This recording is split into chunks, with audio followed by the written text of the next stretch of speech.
The base has dropped on a sunny Tuesday morning here in Atlanta, Georgia. Soccer Down here, live for a Tuesday Thoughts edition, February 26th. Jason Longshore, John Nelson with you this morning. Joe Patrick allegedly will be jumping on at some point. He's also in the thick of Braves spring training coverage as well over at 92.9 The Game. So we'll try to pry Joe away from the bats and gloves and such and get him talking Concacaf Champions League and Atlanta United and Herediano on Thursday in Kennesaw at Fifth Third Bank Stadium. CCL Fever, though, gets back underway tonight. And, John, let's start talking about I'm just totally intrigued by this match in Toronto tonight. Yep. Independiente from Panama headed to Toronto to face the Reds. The Reds down 4-0. It's been bad. It's been very bad. Maybe light at the end of the tunnel on Alejandro Pozuelo. We'll get into those reports in a minute. Nothing announced as of yet. But Toronto, Canada, they're used to cold. They had to issue an emergency cold warning yesterday. This is not going to be your typical, it's going to be a little cold, it's going to be a little difficult. It's supposed to be between, I think, 15 and 20 degrees tonight. There's a much smaller chance of snow. I've seen 30%. I've also seen 0%. But freezing cold temperatures, wind at about 10 miles an hour, which is not going to help. This is going to be brutal, I think, for both teams. But Panama, Independiente, they don't get this kind of weather on a regular basis. No.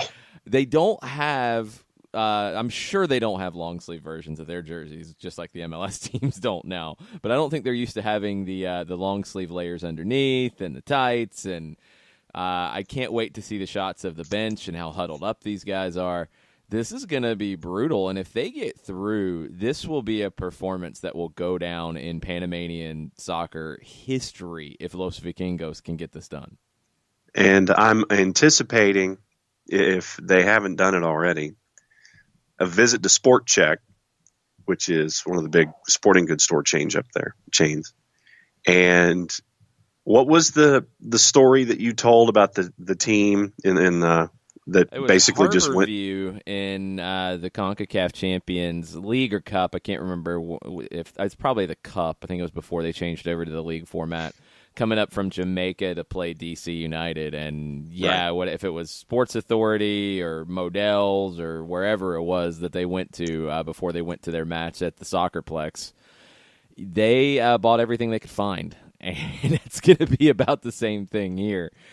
I don't even know if they know what to buy. That's going to be the thing here. Hopefully, they've got some help, and they are going to be okay to deal with this. I haven't seen anything about a training session from them yesterday. That's the typical protocols here is the home team trains in the morning at the venue, the visiting team trains in the evening at the venue, and they do a press conference.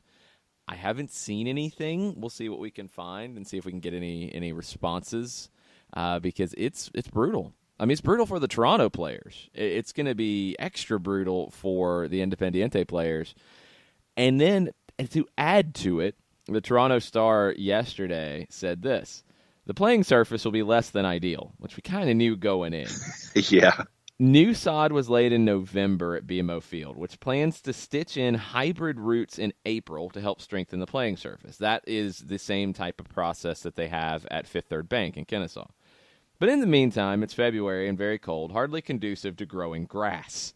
The field does have underground heating, but the cold temperatures will likely restrict watering it pregame, meaning the surface won't be as fast as the Toronto players like.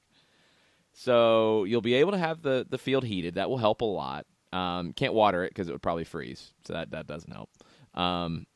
It's sod laid in November, which has had, a few, maybe any CFL games on it?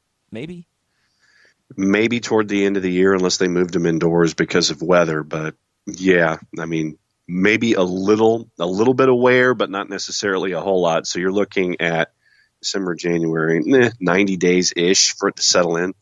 Yeah, with no growth because, right. it's wintertime. So, hey.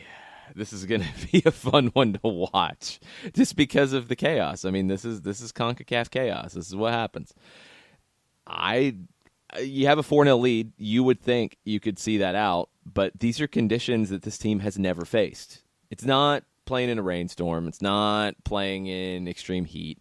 It's not things that are difficult, but the team has some experience with. This is something that these players have probably never seen in their lives. Yeah. Period. How do they deal? If Toronto gets an early goal, this could be a really wild one. These are the crazy things that happen in CONCACAF Champions League when you get these types of matchups of extremes, and this is definitely one of those. I don't know. I kind of think Toronto's not as far out of it as people think.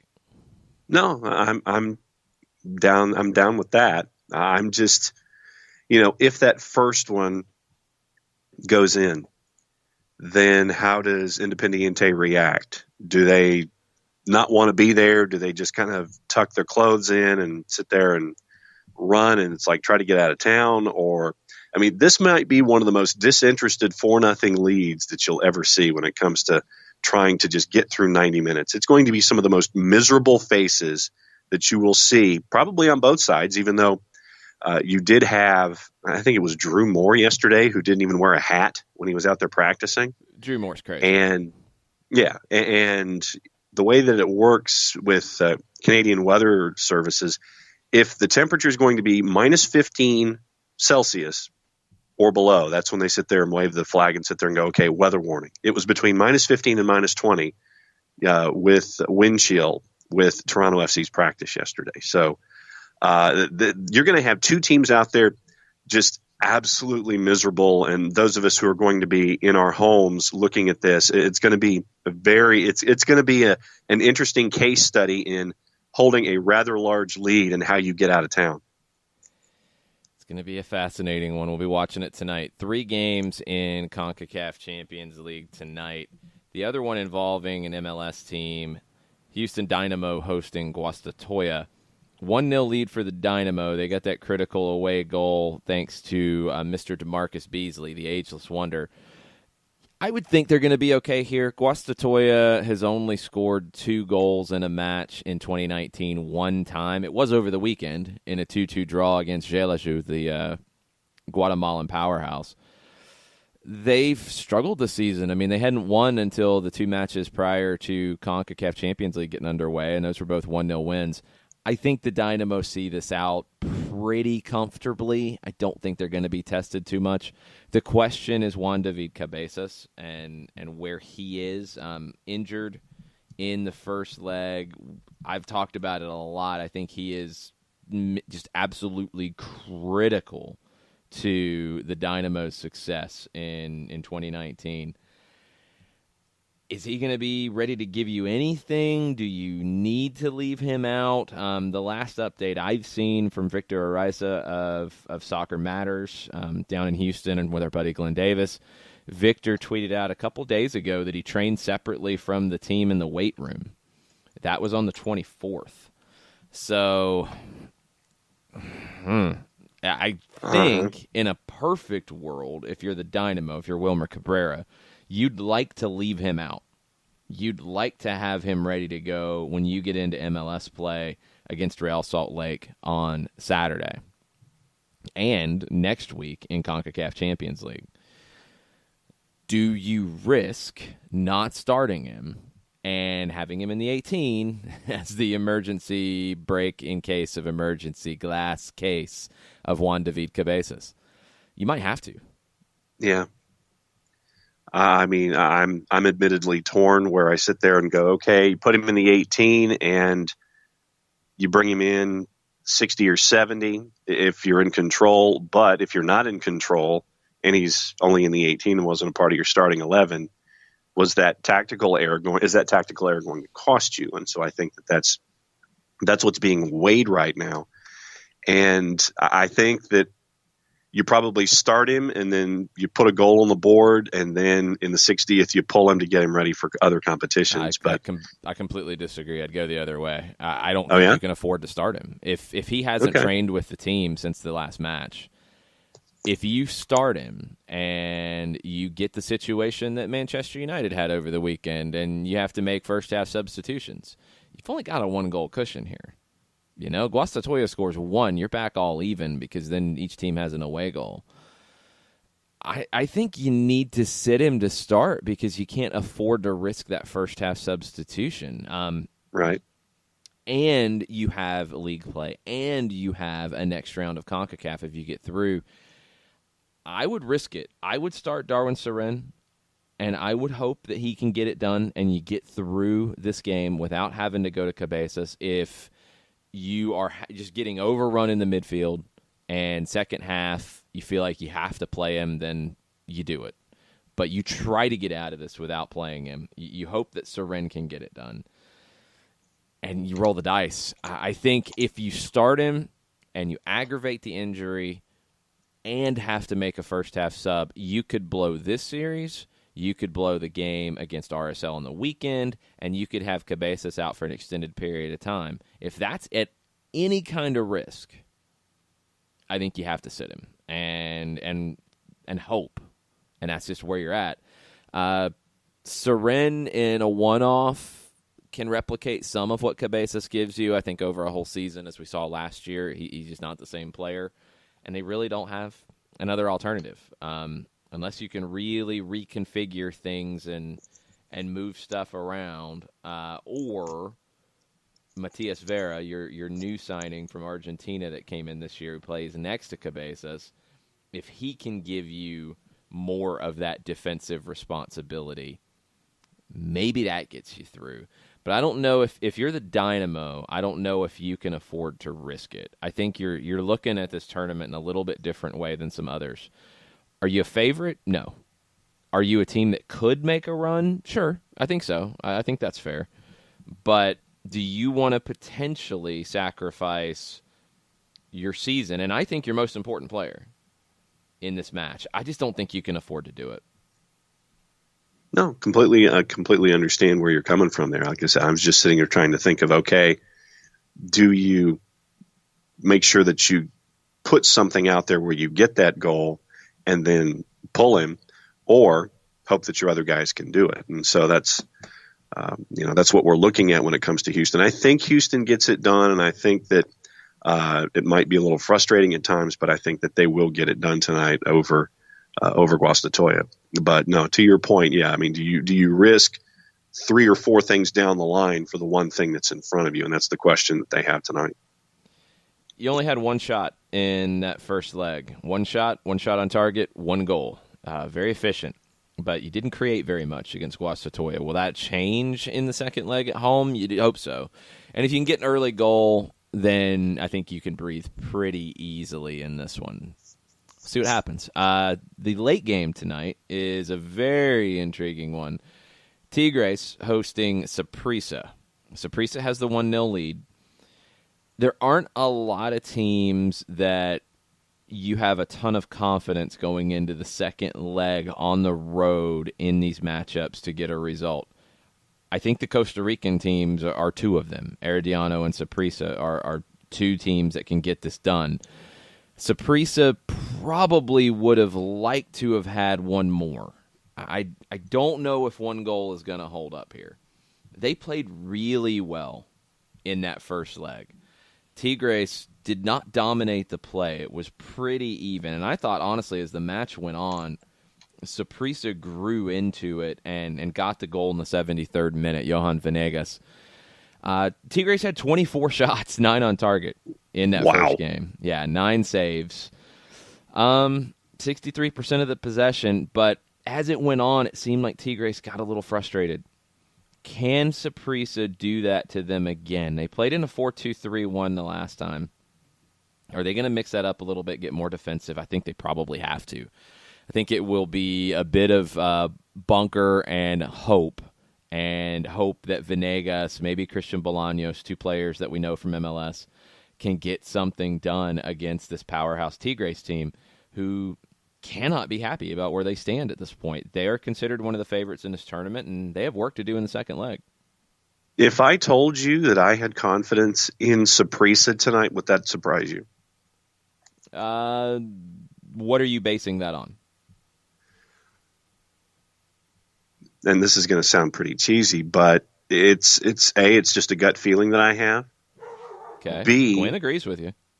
Yeah, see, okay. And how, for me, in competitions, Saprissa doesn't seem to – this is all falling under intangibles. I'm not looking at stuff that is on the pitch, but I'm seeing how they handled things at home. And I'm looking at past history. I'm looking at how they handle themselves in these international competitions. And I just have this gut feeling that they will be obviously a little more defensive tonight on the road. But I think that because they've been in these situations before, they're not one that's going to blink as much as other folks may like, and maybe an Independiente if things go sideways early. I just have this backlog of things that I've seen Saprissa do in the past that is contributing to this notion that I think that they can pull it off. It might be one of the ugliest games that we see on the night or in the next couple of days. But I think that they can pull this off considering what they were able to do in the first leg. Yeah, I mean, this is a team that's got a ton of experience internationally. They are the best finishing team from CONCACAF in a FIFA Club World Cup. They finished third in 2005. Now, Hernan Medford led that team. He's over at Herediano right now. This is a club that has that internal belief. Completely agree with you. They're a group that they're not afraid of these types of matches. They're doing pretty well this season as well. They are in third in the Costa Rican Primera División, 4 points off the top. They could. I just wonder if not getting a second goal at home is going to come back to bite them. You look at their away stats since the beginning of the Apertura, which would have been last fall. They've played 17 games on the road in Costa Rica. This is all from league play. 8 wins, 5 draws, 4 losses. Pretty good. They've only allowed 16 goals on the road. That's really good. This is against lesser competition, though. Let's not forget. Can they get this done on the road? I think they're probably the most likely one to hold that upset. And Independiente is just such a weird case. I don't really know what to think with Independiente because of the weather as much as anything. I just really don't know where to even go with what's going to happen in that one. Herediano with a 3-1 lead. They've had a rougher season. Saprissa hasn't. I think Saprissa is a little bit better positioned to get this done, even with a smaller lead. Can they? Tigres has been dominant in Mexico this year. They have a ton of firepower, and all of it will be on display tonight. Saprissa has to keep this scoreless as long as they can.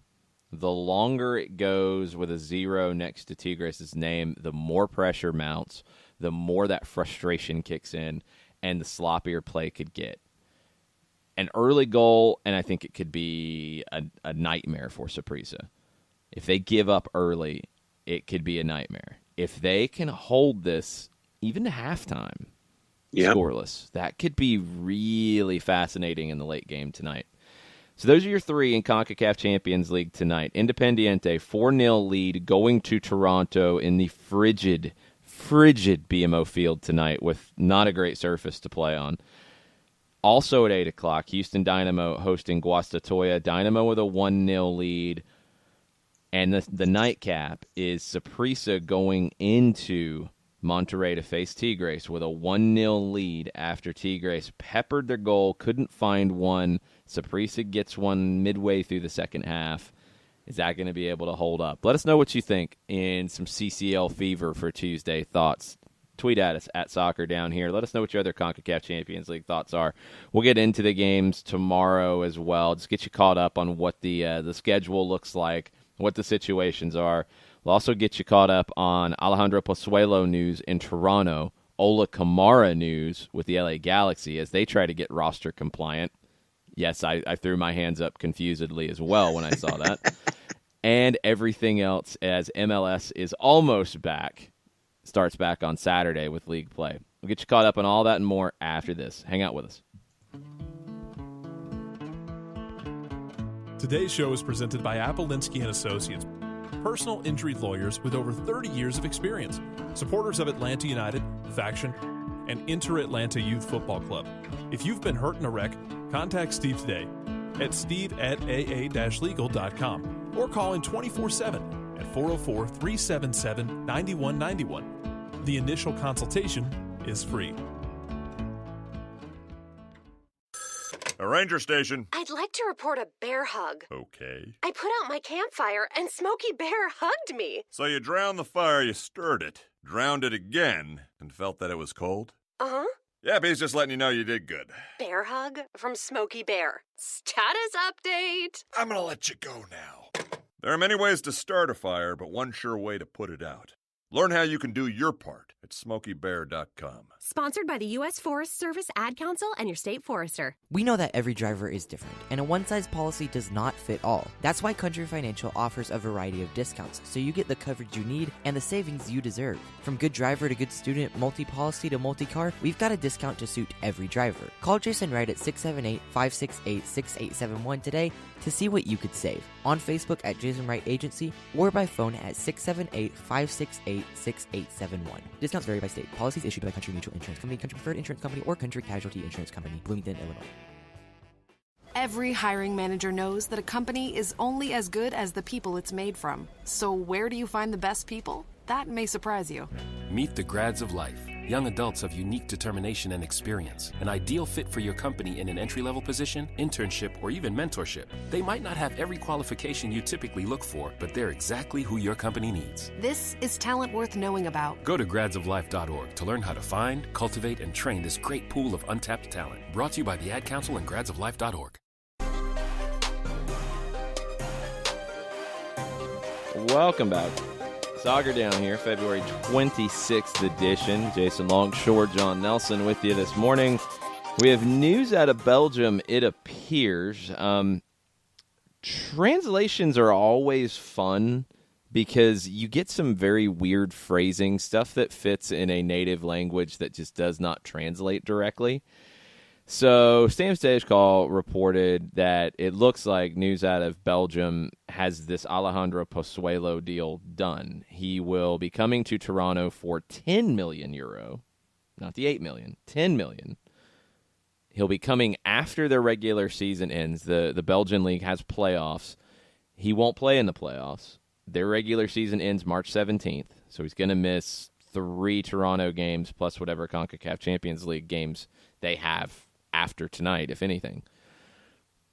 It's going to be a 4-year deal, 4 million euro per year in salary. This is all according to the reports out of Belgium. So I see that it's went from rumor to reportedly being done, and I do a search for Alejandro Pozuelo, and one of the first things that comes up is a fairly well-respected site, Football Premier Belgique. And I'm probably killing the pronunciation. But it just sounds good enough. Yeah, it's close. Talking about the deal being done and all the links and what you need to know about Toronto, the first sentence translates to, the bullet is finally through the church. That's a different way of saying the pass is in motion. Yeah. I've never heard that before. I have no idea. But fun with translations on Twitter. It's always interesting to see what pops up. But it looks like Pozuelo will be headed to Toronto. There's also reports out of Spain saying it's a 9 million euro deal, not 10. It looks like Genk realized that it wasn't going to help to continue to fight this, and they were able to get more money out of Toronto to get the deal done now. They were trying to hold to not doing it till the summer, the $8 million transfer or release clause, and I guess Toronto sweetened the deal with either an extra $1 million or 2 million euro. That's a big transfer. I don't currently have the euro to dollar transfer rate, but what are we guessing? Around 12, 13 million? Yeah. Efforting our 1.14, I got it. There you go. It's 11.36, so not quite as much. I guess the strength of the euro declined a little bit. It's still, I mean, it's a big transfer, and Toronto had to do it. They had to do it before the embarrassment in Panama, and they definitely had to do it afterwards. because this team without Sebastian Giovinco, without Victor Vasquez, is nowhere near where Toronto FC wants them to be. Now, what Toronto FC is going forward is up for debate. And yes, Trains, if you are listening, we know you think they're going to slash their spending completely. I really don't think that's the case. I think some people have chalked that up to Ali Curtis being there. He came in midstream in the Red Bulls' decision to spend less and develop from within. I don't think Ali Curtis convinced Red Bull corporate sports organization in Austria to spend less money and do it this way and then get pushed out the door by Jesse Marsch. That just doesn't seem realistic. So Toronto has decided to spend, and they spend in a different way than Atlanta, although this is a bigger transfer fee. They've had a few. I believe Michael Bradley was a pretty big transfer fee to Roma. Giovinco, I don't remember what that transfer fee was, but it wasn't the biggest in league history at the time when he came over. He was in the rotation at Juventus. He wasn't a featured player. But they spend a lot on salary, and they're going to do that again with Pozuelo, less than what they had been spending. But he'll be, if it's €4 million a year, you're talking around $5 million. Maybe not quite $5 million a year. It's big. It's not the biggest in the league, but it's big. The bigger decision for me. Oh, do you have updated news? Well, no, I was just going to say I know where at the end of your thought pattern, I was going to say it's not necessarily where to figure out where Abraham gets the mustard from, but we do know the origin of the bullet is through the church. Yes, I guess. That's really weird phrasing out of Belgium. I have no idea. It's strange. We have the origin of it. I found it. Okay, give it to me because I don't get it. This is the Dutch way of saying that after long deliberation, a decision has been made. During battles in the past, churches were spared from attacks and shooting out of respect. So when an enemy did not subscribe to this unspoken agreement, it meant that he was capable of committing any evil in battle. Other opinions simply attribute this expression to the nice alliteration. It's just a transfer, y'all. Really? Talking enemies and bullets through churches and wow. Well, but we could actually apply knowing where Abraham gets the mustard from as a part of this process, which is another Dutch phrase.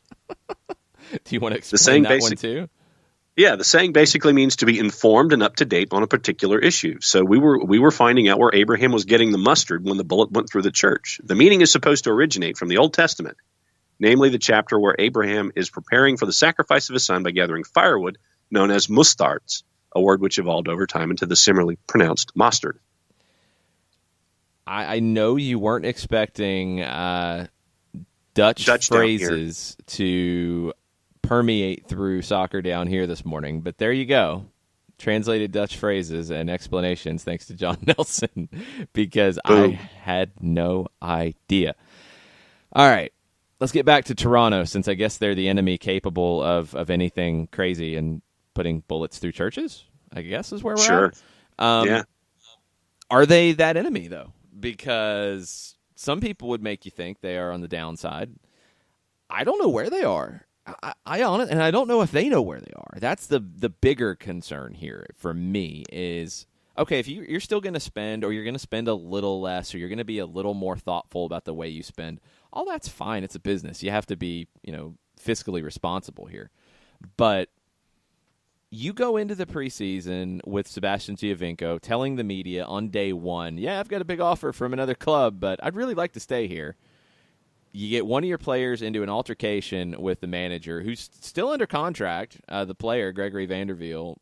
He had been training off to the side. I don't know what, where, when. There's been no updates on that one.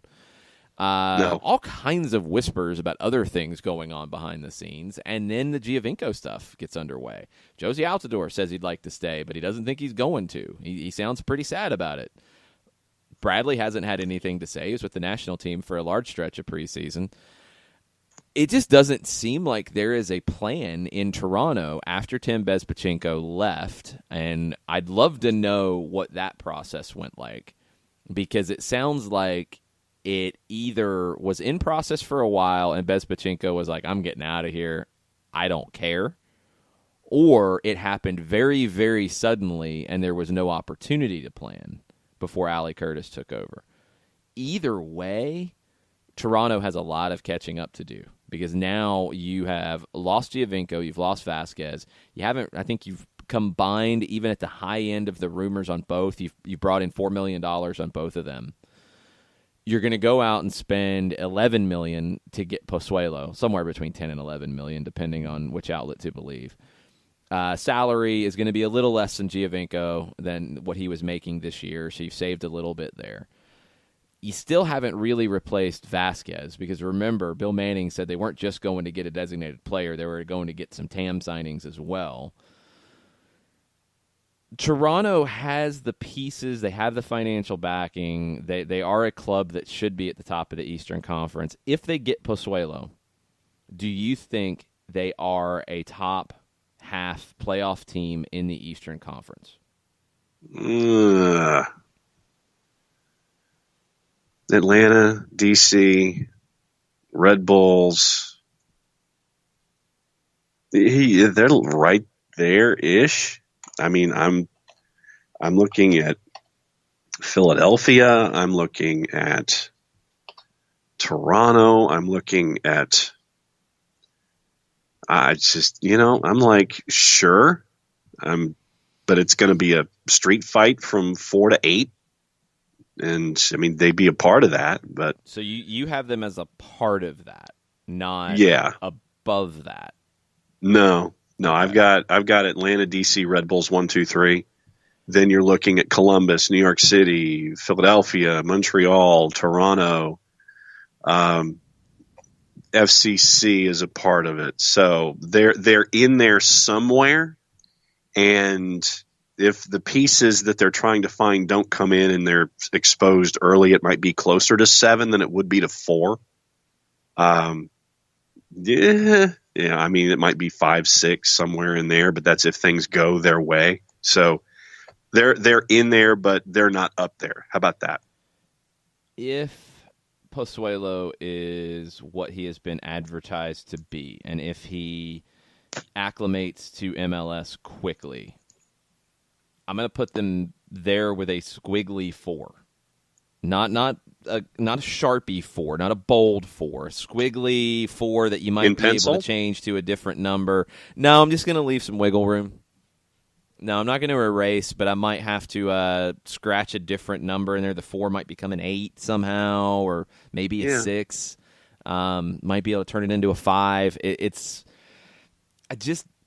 I have bigger questions. Pozuelo can be that guy. It sounds like a little bit more for Vasquez, to be honest. He's not really the second forward.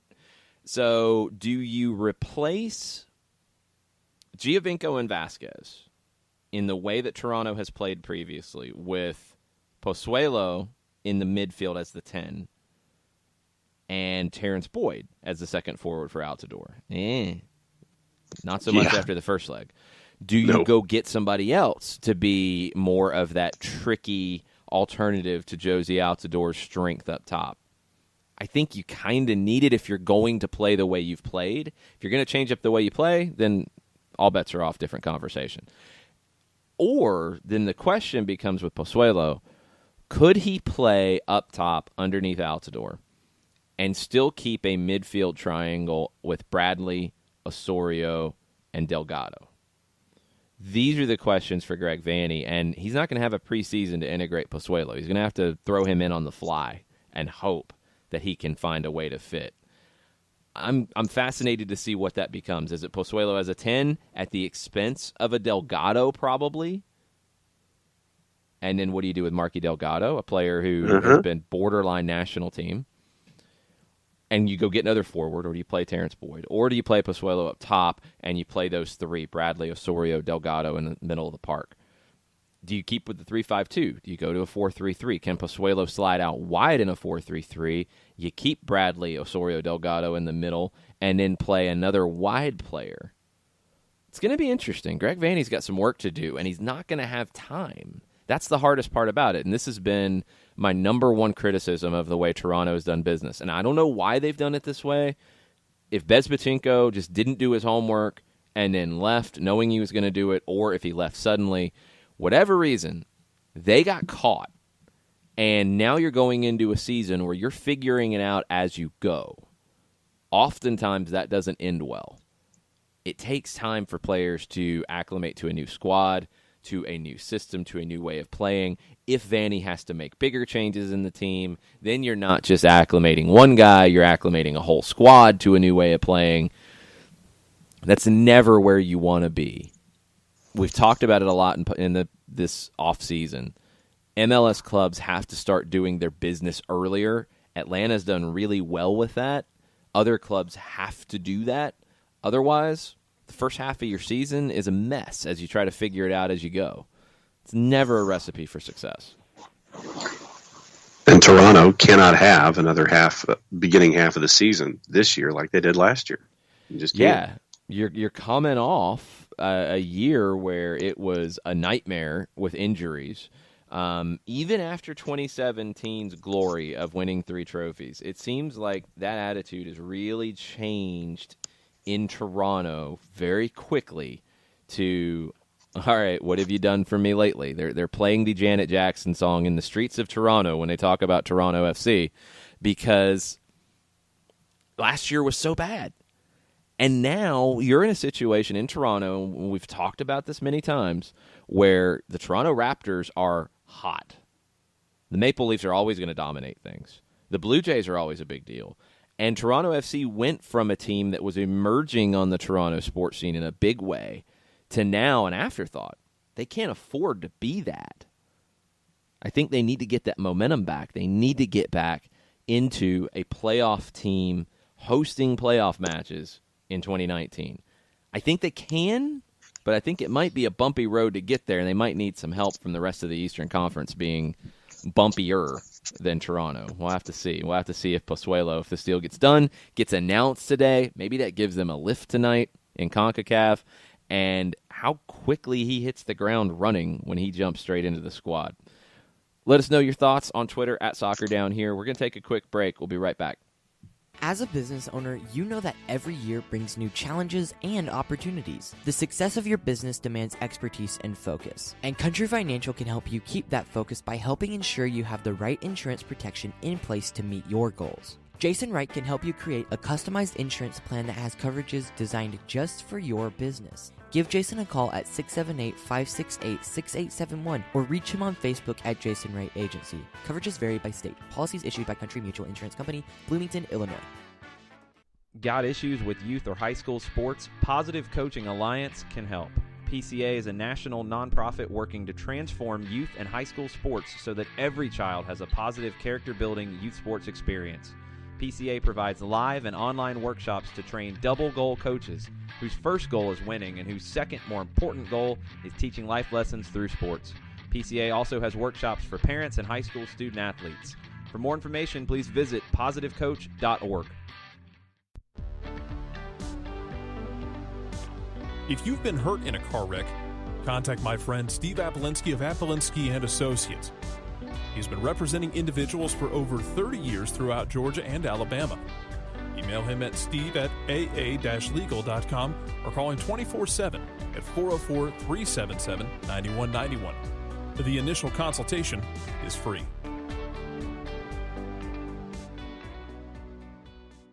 I adopted Bento in 2010 from a shelter. This cat makes me make art. He's always motivating me to draw pictures of him. He just is motivating artistically. He's my best friend, but a lot of people know him as Keyboard Cat. Keyboard Cat, YouTube star and shelter pet. Amazing adoption stories start in shelters. Start yours today. Visit theshelterpetproject.org to find a pet near you.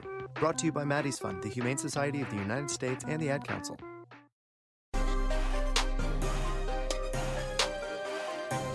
Welcome back. Soccer Down here, February 26th, Tuesday Thoughts edition of the show. We've got a couple questions we'll get to as we go this morning. Joe Patrick from Dirty South Soccer joining us at 10 o'clock to talk Champions League, talk Atlanta United, talk about last week and this week and get ready for Thursday in Kennesaw. We might have more snow in the Concacaf Champions League this week. The New York Red Bulls just tweeted asking Concacaf if they have a snowball, because it looks like 80% chance of snow Wednesday night for the Red Bulls and Atletico Pantoja from the Dominican Republic. I don't think this one's going to be much of a contest. Pantoja held on really well. I mean, I'll give them a ton of credit. The Dominican League is just not, it's not strong. They were the biggest underdog in the field of 16. Their goalkeeper Baez played extremely well, made some wild saves, but an own goal late in the first half, a goal in the second from Royer. Pantoja didn't have a shot on goal. Robles didn't have to make a save. I don't see any kind of a contest at Red Bull Arena, snow or not snow. But an orange Nike CONCACAF Champions League ball is always fun to see. And you get the team from the Dominican Republic playing in what could be around an inch of snow, not a ton. That would be a spectacle to watch, but I think it could be a spectacle on the scoreboard as well. It could get ugly. Yeah, and, you know, you tip your hat to Pantoja for making it into the competition first time in. And for me, I just look at this as a fairly easy idea for Red Bulls to advance. So as long as they take care of business, they should be fine. I'm not anticipating anything wild that would suggest anything different. So I guess there's a good chance of not so great weather in Houston as well tonight. They're concerned about the cold in Houston. It's 55 degrees. It's Houston. It's okay. We'll give them a pass. Looks like at kickoff time, you're talking about 62. A lot of humidity, pretty good chance of rain. That could be a problem. That could make it sloppy. But I guess the biggest thing about the Dynamo tonight, we've talked about the match. I'm curious to see the crowd. Yeah. I hope it's a good one. Not expecting a big packed house or anything. We know the Dynamo's problems with drawing. Hopefully that changes over time as they continue to improve, but I hope it's a decent crowd. I hope it's not some of the Open Cup crowds we saw last year.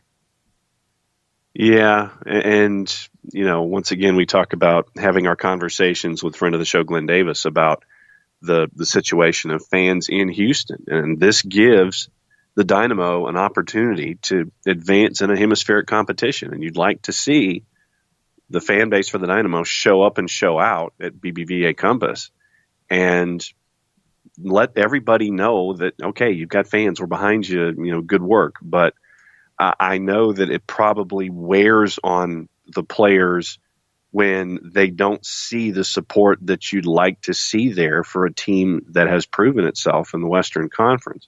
So to your point, yeah, you know, it's a good environment, and you see the Dynamo doing good things on the pitch, and you want to have that backing there in the stands. And I think that, for me, is going to be the subplot there. So you have fan base with possibility of rain and cold in Houston, and then, you know, polar conditions in Toronto. So there's something there for those two 8 o'clockers, and then, you know, for the 10 o'clocker, can Saprissa take care of business on the road? So make sure that you have every device running that you possibly can at 8 o'clock, or at least 2, and then, you know, focus on your one device for the 10 o'clock.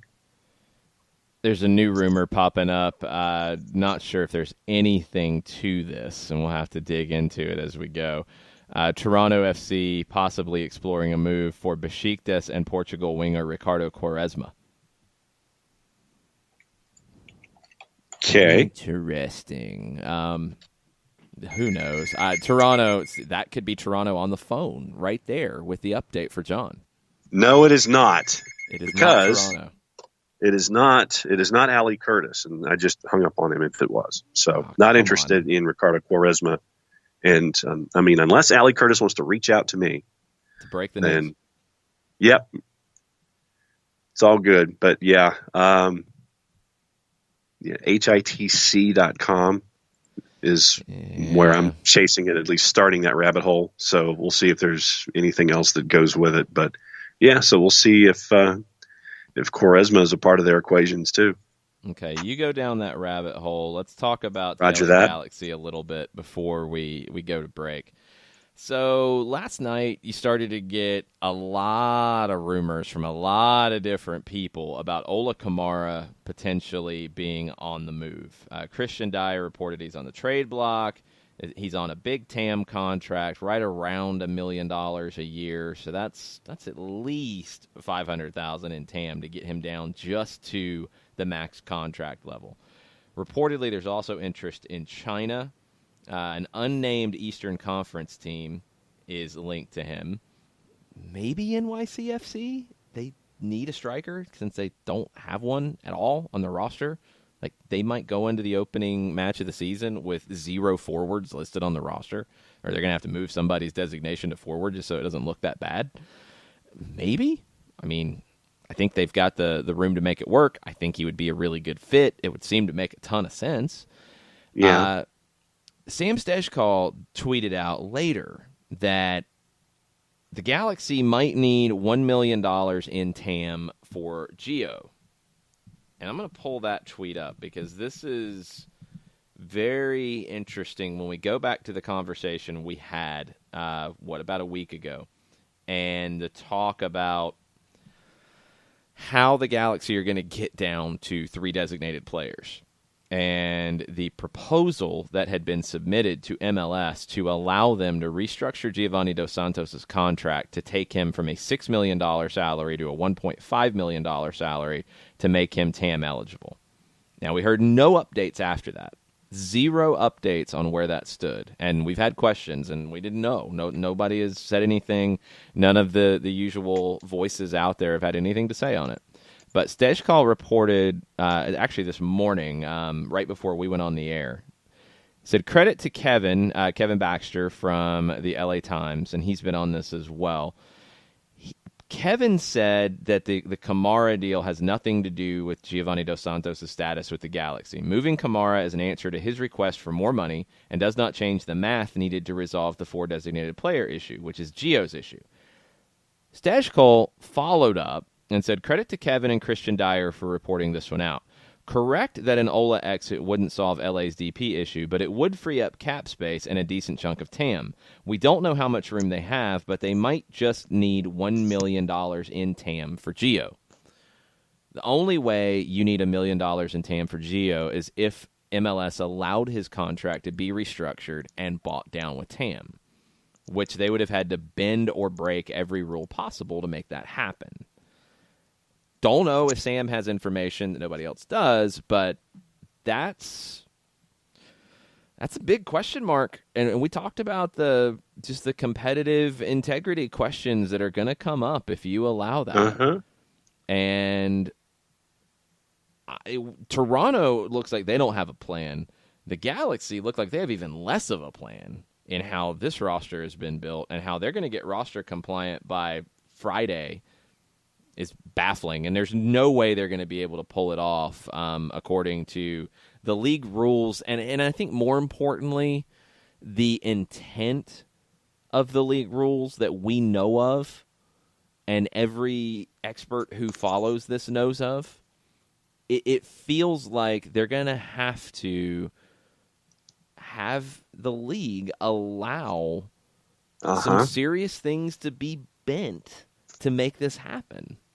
It's like cramming everything into a station wagon when you're moving across campus in college and you're trying to squeeze that last thing in and it just isn't fitting. And you're going to have to figure something out. That's the Galaxy roster at this point. Stejskal's tweet about they might just need $1 million in TAM for Gio. Again, the only way that is relevant is if they allowed his contract to be restructured. So, is the Ola deal directly related to Giovanni Dos Santos? No. If Kamara wants more money and all that, fine. Okay, they obviously don't have more money to give him. They can't make him a designated player too. I mean, although they might as well try it at this point because who knows? They don't have it.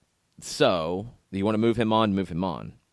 But this extra TAM that would free up, whether it's getting it in a trade, freeing it up from not having to spend it on Kamara, if that goes to Gio's deal to buy him down, well, things got really weird. Very, very weird, because it's just not possible to go from $6 million a year to 1.5 without either giving money back, which the players' union is going to have a serious problem with, or just bending the rules so far out of proportion that I don't even know what to follow anymore. Yeah, and for me, I just, once again, being the resident negative on the show, I just think that the Galaxy are waiting toward the bitter end, and then they're just going to go with their open hands to the league and say, hey, can you help us out here? And then the league will come up with another Galaxy rule, and that's my black helicopter theory anyway. And if they had done that December 31st or before that, fine. If they did it in the summer, at the beginning of the summer transfer window where teams could do business accordingly, fine. I don't think, I disagree. I don't think they're going to make an LA Galaxy rule. I think they're going to allow them to break the rules, because allowing them to restructure deals, not making a new rule, it's just bending the absolute intent of contracts. And then the Players Association is going to have an earful about that. Yeah, which I don't think is a smart play when you're about to go into a CBA. Like, it just, all of it seems very, very strange. And I said it when this conversation came up initially. I think the league really needs to hold firm here. And if they're going to bend a rule to allow a loan within the league, fine. I get that. I understand that. I'm okay with that. If you're going to allow them to bend a rule to keep Giovanni Dos Santos, Jonathan Dos Santos, Zlatan Ibrahimovic, and Roman Alessandrini in an LA Galaxy uniform, I don't think that works. I don't think that's a good thing for the league. I don't think it's a good precedent to set. We'll see. We'll see what happens. We'll see what happens with Ola Kamara. Kevin Baxter said that the team is allowing him to speak to a club in China, and a deal is said to be, quote, relatively close. That wouldn't get them TAM. That would get them GAM if they sell him and are able to convert up to $750,000 in GAM, which can also be used to buy somebody down. Don't get me wrong. But that would be a different process than a trade within the league. I wonder what kind of transfer they could get from a club in China for him, and what kind of offer they could get from perhaps a New York City FC, who does not have a striker, and Ola Kamara would make NYCFC a contender in the Eastern Conference. Then your Eastern Conference power rankings are changing again. That 4 with squiggly matchsticks might be a 5 with NYC jumping back up to be more of a solid 4 and at least like erasable pen, and we'll see what happens. Yeah. Let's take a break, though. Let's see what happens with this. We'll keep an eye on Ola Kamara, NYC, LA Galaxy, Giovanni Dos Santos, all of the craziness out in La La Land. We'll keep you posted. But we're going to take a quick break, come back and reset, finish up hour number 1, and get ready for Joe Patrick from Dirty South Soccer to kick off hour number 2. Stay with us. We'll be right back. Today's show is presented by Apelinsky & Associates, personal injury lawyers with over 30 years of experience, supporters of Atlanta United, Faction, and Inter-Atlanta Youth Football Club. If you've been hurt in a wreck, contact Steve today at steve@aa-legal.com or call in 24/7 at 404-377-9191. The initial consultation is free. A ranger station. I'd like to report a bear hug. Okay. I put out my campfire and Smokey Bear hugged me. So you drowned the fire, you stirred it, drowned it again, and felt that it was cold? Uh-huh. Yeah, but he's just letting you know you did good. Bear hug from Smokey Bear. Status update. I'm gonna let you go now. There are many ways to start a fire, but one sure way to put it out. Learn how you can do your part at SmokeyBear.com. Sponsored by the U.S. Forest Service, Ad Council, and your state forester. We know that every driver is different, and a one-size policy does not fit all. That's why Country Financial offers a variety of discounts, so you get the coverage you need and the savings you deserve. From good driver to good student, multi-policy to multi-car, we've got a discount to suit every driver. Call Jason Wright at 678-568-6871 today to see what you could save. on Facebook at Jason Wright Agency, or by phone at 678-568-6871. Discounts vary by state. Policies issued by Country Mutual Insurance Company, Country Preferred Insurance Company, or Country Casualty Insurance Company, Bloomington, Illinois. Every hiring manager knows that a company is only as good as the people it's made from. So where do you find the best people? That may surprise you. Meet the grads of life. Young adults of unique determination and experience. An ideal fit for your company in an entry-level position, internship, or even mentorship. They might not have every qualification you typically look for, but they're exactly who your company needs. This is talent worth knowing about. Go to gradsoflife.org to learn how to find, cultivate, and train this great pool of untapped talent. Brought to you by the Ad Council and gradsoflife.org. Welcome back. Soccer Down here, wrapping up hour number 1. Ahead of Joe Patrick joining us at the top of the hour. Our friends over in Cary, North Carolina Courage, made a big announcement yesterday, re-signing 5 players that were big part of the squad last year that was the best in professional women's soccer history in the United States. Jess McDonald, Kristen Hamilton, Jaylene Hinkle, Elizabeth Eddy, and Dabinia have all signed new deals with the club. So the core of that Courage squad is back for another go-round in the NWSL. And, I mean, there's no way you can consider them anything other than the favorites going into this season. And considering what they did with the women's ICC, getting that hardware, to see what the Courage were able to do in 2018 was really, really special. And with those, Dabinia was scoring, Jess McDonald, and, you've got Hinkle and all these different pieces in all these different places. I'm looking forward to seeing what the Courage have to come up with a second act. It's like, okay, 2018, you accomplished all of these things. What do you do for an encore? But having those 5 back is a good anchor to figure out a follow-up.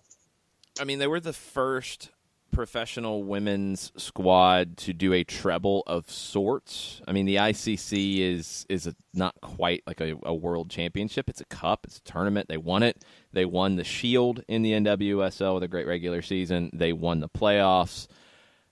They did a treble. It's a different treble. It's a treble. And they could try to repeat that treble this year. The NWSL kicks off April 13th. Games will be on Yahoo Sports. We talked about the Lifetime TV deal going away. I hope that's a move that frees them up to do more going forward. It might be one of those, take a step back to take 2 steps forward. We'll have to wait and see.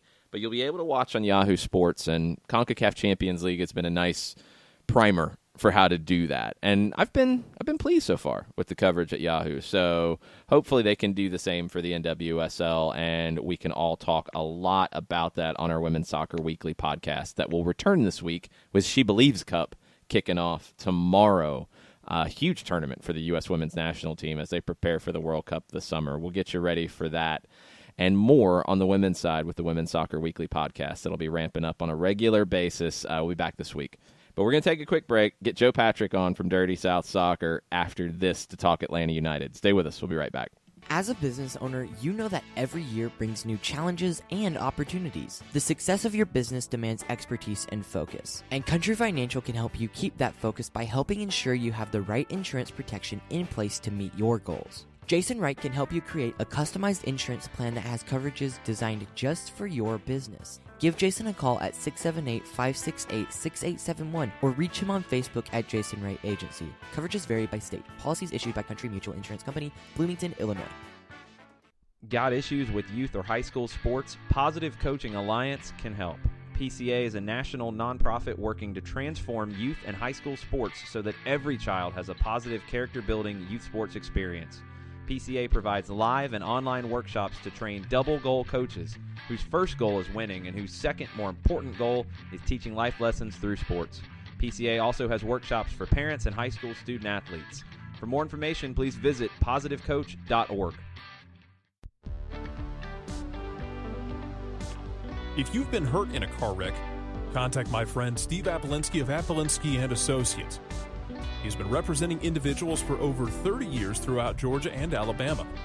Email him at steve@aa-legal.com or call him 24/7 at 404-377-9191. The initial consultation is free.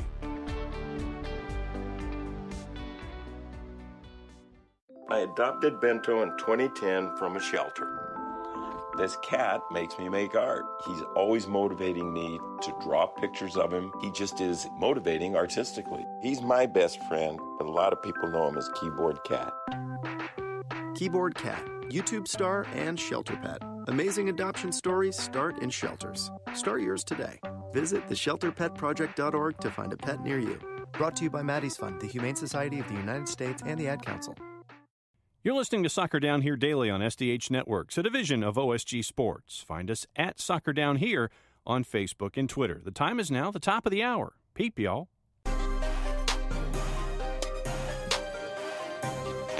Hour number 2, Soccer Down Here, February 26th edition. Jason Longshore, John Nelson with you this morning, and we found Joe Patrick. Joe Patrick is taking a break from baseball coverage. He is with us now. It's got to be busy for you right now with spring training going on, Joe. It is. It's very busy. I've never, this is like, so I'm just diving into kind of doing freelance journalism now for the first time ever. And yeah, it's amazing how busy it's keeping me. So it's fun. I like it. Nice. Well, you haven't mixed up Ender Inciarte and any Atlanta United players yet, have you? Well, no, but I'm kind of thankful. I'm kind of thankful that Chris McCann, that stinks. Yes. But I was certain I was going to get that wrong, and I probably will still. But at least it's probably not as big of an issue as it could have been. Yeah, that might have been Brian. Very, very tricky, and same number too. So that's right. I didn't even think about that. So you've got a piece coming out on Dirty South Soccer. It might be up right now. If not, it'll be up while we're talking about the tactics from Atlanta United and Herediano from last week, looking ahead to this week. Tell us a little bit, preview the piece for us, but also tell us a little bit just about your thoughts about last Thursday from Costa Rica. Yeah, so the piece is by Josh Bagriansky. He's kind of our guy who does a lot of our tactic stuff. And yeah, we just kind of break down the film and take a look at what went it was kind of like what went wrong, but it was also just kind of examining what kind of tactical wrinkles we're going to see this year.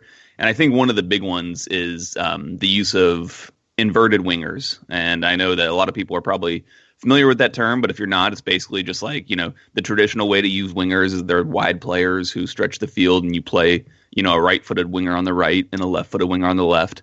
And inverted wingers, you just flip that. So you play a left-footed player on the right and you have him cutting inside and trying to shoot and create from those central areas as opposed to out wide. And I think what we saw under Tata Martino last year was a team where he actually liked to play with natural wingers, which is actually it's kind of old school in this kind of new modern sensibility that has pervaded soccer. Tata liked to play with Miguel Almiron kind of in the left channel. He's a left-footed player. He liked to play with Tito Villalba on the right side, who's a right-footed player. And Joseph Martinez then got a lot of service from wider positions on the pitch. As to what we saw against Herediano was you had Pity Martinez and Ezequiel Barco playing very central. If they were even starting wide at all, they were definitely coming centrally and trying to combine. And I think that it's going to require an adjustment from Joseph Martinez in how to make his runs and how to position himself in the most optimal way to be able to latch on to service from those guys from those central areas.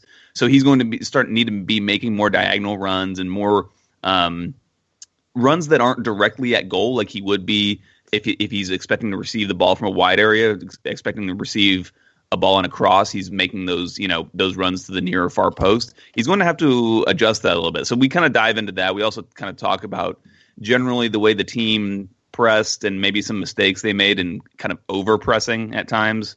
So it's a good article. I highly suggest everybody go watch it. We did a little video for it and read the piece. I think everyone will learn a lot. So then let me go this way. And my first question for you this week will be about the youngins. Let me get your analysis of Bellows' play and Bellows starting instead of Breck Shea in leg one, and then the work of Miles in the middle, which sounds like a 90s sitcom, and what he was able to do defensively. What was your thought pattern and feedback on what you saw from Bello in for Shea in his work rate, and then Miles in the middle at the back? Yeah, I think Miles just continues to impress. I thought he played. He was probably the best of the three center backs, I thought, in the game.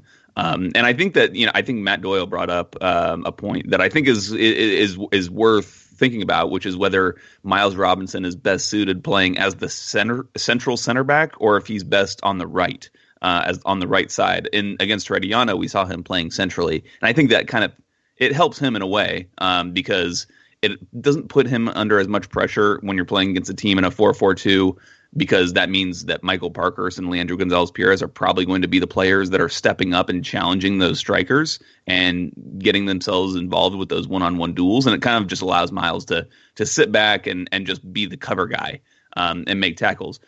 But I would theorize that he would be better suited, or the team would be better suited to have him playing on the right, because when we talked to Michael Parkhurst last week, he said that Miles Robinson is the best one-on-one defender he's ever seen. And that's saying a lot. I mean, Michael Parkhurst has played in the Champions League in Europe, not just in Concacaf. And so he's played with some good players, and he says Miles Robinson is the best he's seen. And I'm sure, you need to take a grain of salt with that. But I think, we've all seen his athletic ability and his ability to win in those aerial challenges, which is probably what Herediano is going to do a lot. And he's super fast. Michael Parker says is just incredible, his speed. So you want him in those one-on-one battles. And while he might, there might be a better chance of him losing, some of those duels, I think you're going to be better suited to put yourself in that position. So I thought he played well. Bello, obviously, I think he struggled. I don't think I haven't seen anyone thinking that he played well necessarily, but I think that's just a great opportunity for him to learn as to how this game is played when you're playing in conditions like this. And it's not just playing in that stadium, but it's the bouncy turf, playing against guys whose livelihoods are at stake. And this is all just a part of the growing process for Bello. And I don't think that as much as Bello struggled, I don't think it's as much as he individually was poor. I think that a lot of it was down to the overall cohesion in the team. And I think it left the wingbacks in particular out to dry a little bit, because sometimes the ball was moving upfield too quickly for the rest of the team to kind of move up the field with the ball. And it left the wingbacks just sprinting up and down, because they didn't seem to know whether they needed to be getting forward when the ball was getting forward, or if they needed to stay back. And I think that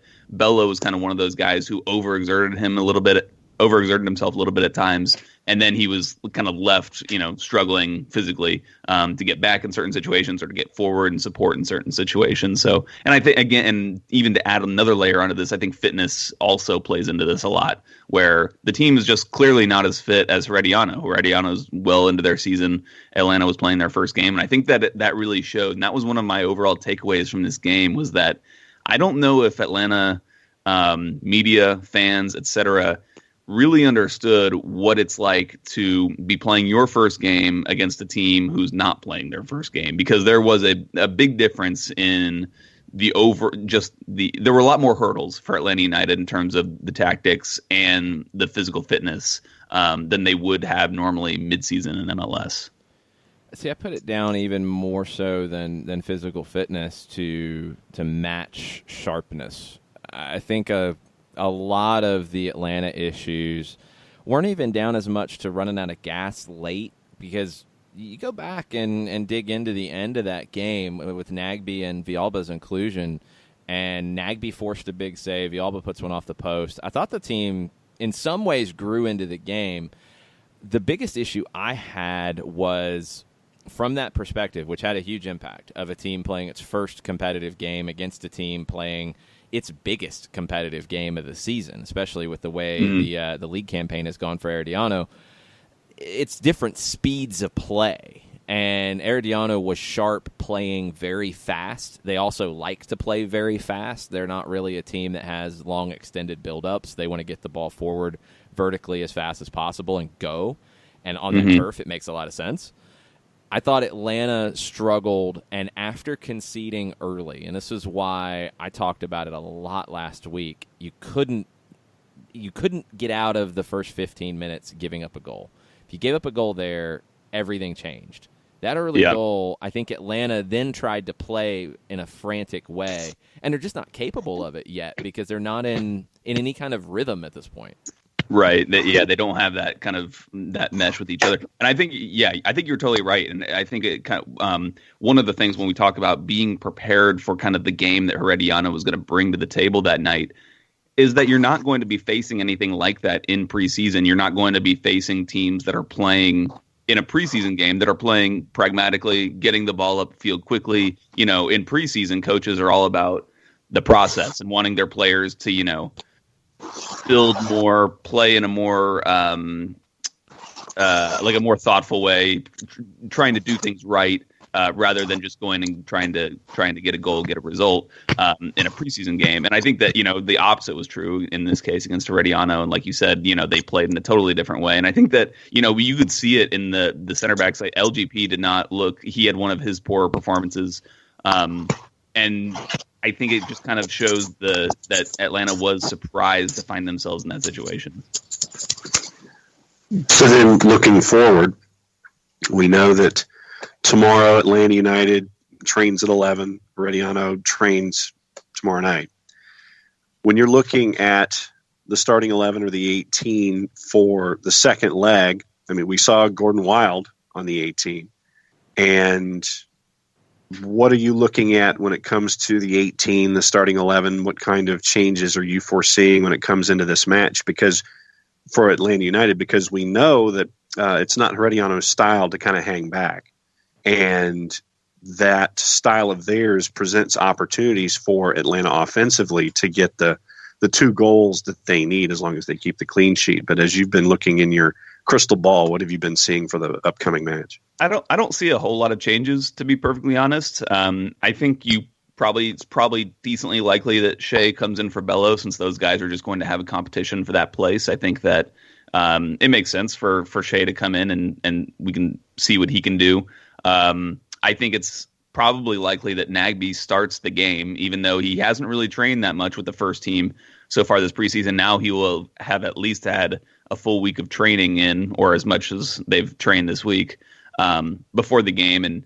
And I was shocked at his performance, to be perfectly honest, on Thursday. I kind of put it out there on Twitter that I would hesitate to see him be put in the game, especially early. I think people, like at halftime, people were talking about subs, and Nagbe was one of the names that came up. And I would not have wanted him because he hasn't trained with this team. And for as much as the team looked like they lacked cohesion, I didn't think that Nagbe would add to that at all. And I thought that it might be a liability defensively. But when he did come on, he looked perfectly fine. In fact, he looked like Atlanta's best player. I think the community, our Dirty South Soccer community, named him the man of the match. So, and I think they're right. So I would fully expect him to be back in the starting lineup alongside Eric Remedi. I thought Atlanta really missed someone there in central midfield that could advance the ball. Because what was happening was Pitti and Ezekiel were dropping back into midfield to pick up the ball and carry it forward. So I think that he'll be a big help.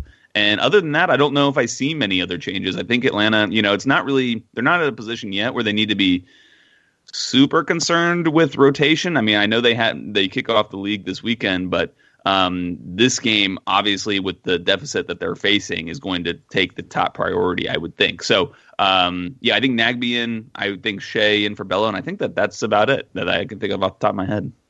Finishing up with Joe Patrick from Dirty South Soccer. Make sure you're following them, Dirty South SOC on Twitter, JA Patrick 200 on Twitter as well.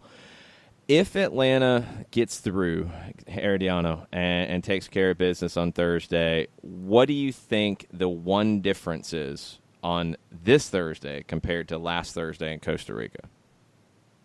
It's something that Tata Martino talked about almost his entire time as the manager of Atlanta United, and it's not making individual errors. I think that Atlanta just made too many of those individual mistakes in the first leg.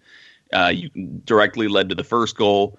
The second goal was a collection of individual errors. So I think that if they can clean up some of those just abominable mistakes, that I think that this team has the quality to go through. I mean, I don't think that, obviously no one sees Herediano as the more talented team. And in fact, in all of MLS, I think it's almost a consensus that Atlanta has amassed quite clearly the most talent. So it's just a matter of making sure that you're not making those egregious errors. And because, like you said, I think Atlanta grew into the game on the road against Herediano. And I think that, like, in the attack, even though it might not be perfectly smooth, I think they have more than enough in them to score 3 goals in this game, if that's what they need, or even 4 if that's what they need. But they just can't make those mistakes at the back. They're going to need to keep at a clean sheet, preferably, obviously, but no more than 1 goal can be allowed for them to have a chance here. And then what do you think happens on Sunday? Either way, I mean, you're going to be playing on very short rest going from Thursday to Sunday. Yeah. How much rotation are you expecting to see Sunday in D.C.? You know, that will be a big one. And honestly, I would kind of expect a decent amount of rotation at this point, considering just the stage of the season that we're in. But it'll be interesting to kind of see how the team performs this Thursday and get a sense of it at that point. But I think it's going to be a struggle. And I think if Atlanta continues in Concacaf Champions League, this early portion of the MLS schedule is going to be a struggle for Atlanta. In fact, I think that, Atlanta is just going to generally struggle to start this season, just being under a new coach, all the issues that come along with that. And that's not to say that, he's Frank de Boer's a bad coach or anything like that, but just any team that wants to play in a more like sophisticated kind of style is going to struggle. Like, that's just part of it. It's the natural process of kind of building a team. So so we at Five Stripe Final, we put out our preseason predictions, and I honestly have Atlanta finishing kind of like upper middle of the pack in the East. I think this first half of the season is going to be a struggle. I think Atlanta United will probably get into gear and start rolling towards the end of the season, towards MLS Cup playoffs. But I really think that the beginning of the season is going to be a struggle. So, don't kill me. We're going to get into Bobby Warshaw's list of top 5 MLS players in every position in our next segment. You had Bobby on Five Stripes Final. Any nuggets you want to drop for us as people finish listening to us and then go check out the podcast? Well, yeah. So one of the reasons I wanted to have Bobby on was because of these types of articles that he puts out. And, I questioned him on the Emil Assad thing that he famously wrote last year about Emil Assad at left back. And I actually, I guess I may be like different to a lot of the population who reads his stuff, but I actually appreciate that he puts stuff out there that is abnormal, that is that a lot of people will disagree with. And I don't think he does it to be takey. I think he's actually he's very thoughtful about the way he does his punditry, and I really appreciate that about him, because I feel like not enough pundits are willing to be as kind of vulnerable with what they think as he is. He really puts out there what he thinks, and there's like sometimes the way he analyzes something, he needs to go back to like the rudimentary basics and really explain what he's talking about to further make his point. So I just think he's a really interesting character. I think he's a really interesting pundit to listen to and to read. So I hope that everybody kind of gains some insight into that when they hear our conversation. Cool. Well, go check that out over at Five Stripes Final. Check out everything this week at Dirty South Soccer. I'm sure it's going to be, a little bit busy. Lots of stuff, maybe to write about. I don't know. Yeah. A couple things here and there. Yeah, just a few. We'll see what pops up. Yeah. We'll have plenty to talk about next week when we catch up with you. But thanks for the time, Joe. Appreciate it. Yep. Talk to you guys later.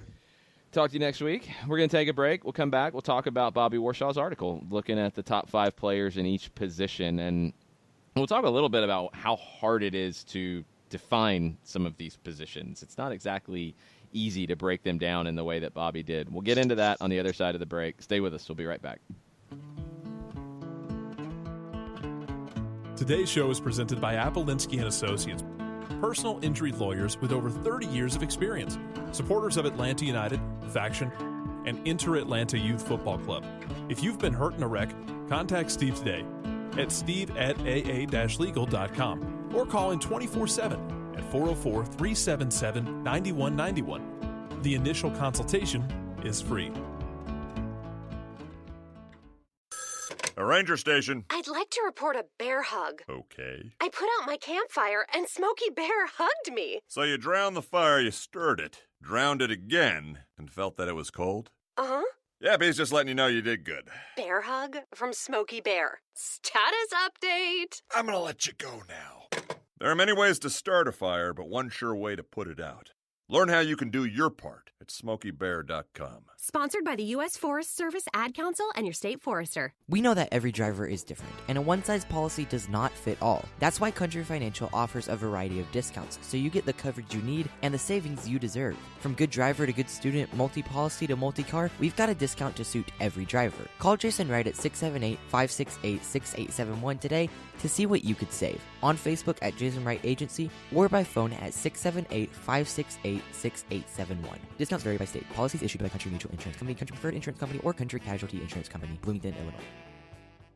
Every hiring manager knows that a company is only as good as the people it's made from. So where do you find the best people? That may surprise you. Meet the grads of life. Young adults of unique determination and experience. An ideal fit for your company in an entry-level position, internship, or even mentorship. They might not have every qualification you typically look for, but they're exactly who your company needs. This is talent worth knowing about. Go to gradsoflife.org to learn how to find, cultivate, and train this great pool of untapped talent. Brought to you by the Ad Council and gradsoflife.org.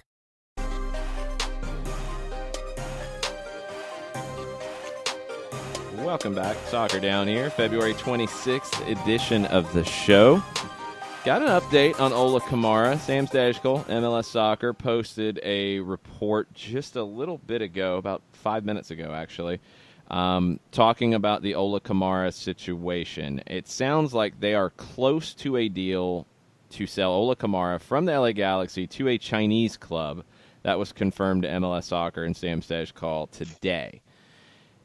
The reports are that this would clear a couple million in cap space, all told. His salary was $925,000 in 2018. Of course, it had to be bought down to be under the designated player threshold.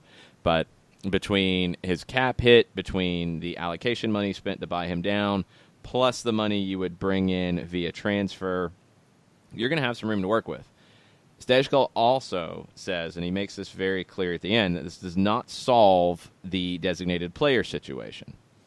Now, here's the last paragraph of the article, and this is important. MLSsoccer.com reported last month that the Galaxy were attempting to restructure Giovanni Dos Santos' contract so that they could use TAM to buy him down from his current status as a DP. Dos Santos' current contract is set to pay him $6 million this year and will expire at the end of 2019. In order to be bought down with TAM, Dos Santos would have to accept a new deal in which his salary budget charge could be no more than $1.5 million in 2019. There's been no official announcement on the situation, but sources around the league have repeatedly told MLSsoccer.com over the last several weeks that they expect Dos Santos to return and not be a DP in 2019. Okay. Okay. $6 million is what his salary would be this year. I don't know if there's any additional budget charge from a transfer fee or anything that was paid for him before when his contract started. If it is, it's not a ton. So let's just say it's $6 million. That's what your hit is right now. To restructure, according to the way things have been handled in the past, you would have to sign him to a 4-year deal of $1.5 million per. That's if you do that, okay, I'm not going to argue about it. If you sign him for 4 more years at $1.5 million per, all right, then he's not giving up money. He's stretching it out over the life of the deal. He's basically going to play for free for 3 more years, but which is unlikely. So you're probably going to have to give him an extra year and pay him a little bit more and stretch it and have it scale down to get under or scale up at the end.